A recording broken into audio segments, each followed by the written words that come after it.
भय और भविष्य दोनों ही व्यक्ति के मन में सदैव रहते हैं, जिनका अस्तित्व व्यक्ति के अस्तित्व पे भारी रहता है। विचित्र है ना? वह वो है जिसे आप नहीं जानते, जो अनजान है, और इसी कारण आपको भय लगता है कि ना जाने क्या होगा।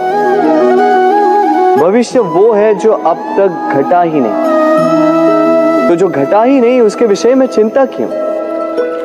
आपके हाथ में है वर्तमान। वर्तमान के कर्म सत्य मन से कीजिए और सोचिए ये कि अपने कर्मों को और कितनी श्रेष्ठता से किया जा सकता है। इसलिए आप विश्वास कीजिए,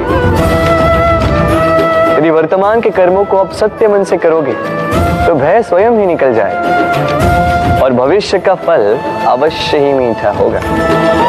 इसलिए भय और भविष्य से डरना छोड़ दीजिए, इस वर्तमान को जी।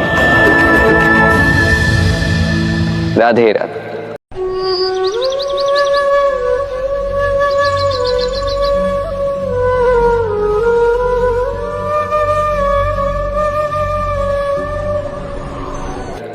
अक्सर आपके बड़े बूढ़ों ने आपसे कहा होगा कि ये संसार दुख का मूल है और ईश्वर भक्ति उस दोष से दूर जाने का मार्ग है।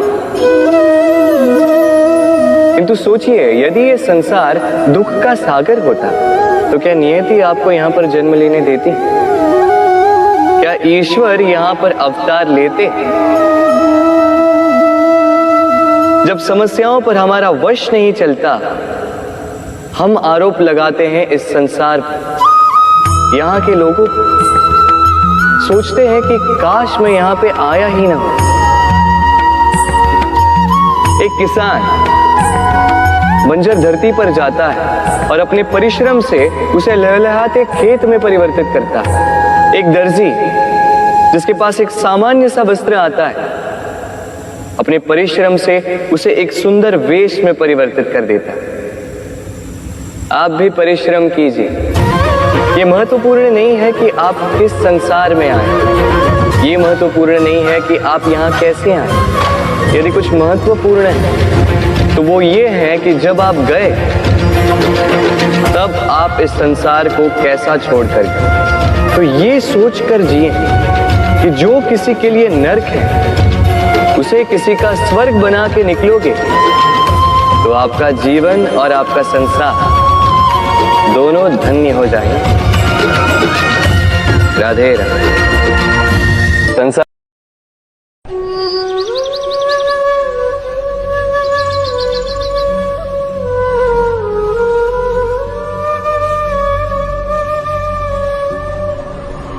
के सारे संबंध जन्म के साथ ही प्राप्त होते हैं, सिवाय मित्रता की। मित्रता ही वो एकमात्र संबंध है जिसका चयन हम स्वयं करते हैं और इसी कारण उसका पालन करना बहुत ही कठिन होता है। तो सुनो, पहला नियम, मित्रता का आधार होता है विश्वास। तो किसी भी दशा में अपने मित्र पर विश्वास रखना, उसकी किसी भी बात पर संदेह नहीं करना। दूसरा, साथ। यदि मित्र अनुचित मार्ग पर भी चले, उसकी भूल सुधारने का प्रयास करें, उसे उचित मार्ग पे बनाए रखने का प्रयास करें। मित्रता में किसी भी कारण मित्र से विमुख नहीं होते हैं।